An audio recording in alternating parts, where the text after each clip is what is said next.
আবৃত্তি করছি কবি ফেরদৌস আহমেদের উৎকৃষ্ট ডাক্তার। দুই চোখে ঘুম নাই, সারা গায়ে ব্যথা পাই, রুচি নাই মুখে। কতদিন খাওয়া নাই, জোর নাই গায়ে, তাই মরি ধুকে ধুকে।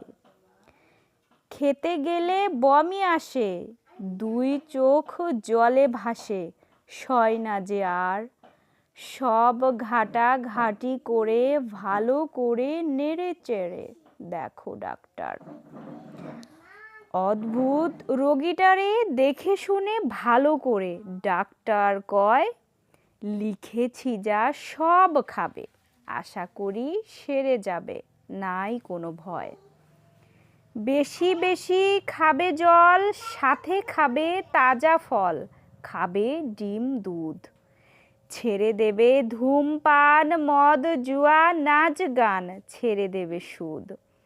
তেল খাবে কম কম, শাক পাতা হরদম, কাঁচা পেঁপে রোজ। ছেড়ে দেবে অপচয়, মিছে কথা কভু নয়, নয় অতি ভোজ। থানকুনি পাতা বেটে রস খাবে খালি পেটে, ঝাল খাবে কম। লোভ ক্ষোভ রাগারাগি, কারো পিছে লাগালাগি নয় একদম। শরীরের সাথে সাথে মন দিল কলিজাতে দেবে মনোযোগ, আশা করা যায় তাতে ফল পাবে সাথে সাথে, সেরে যাবে রোগ।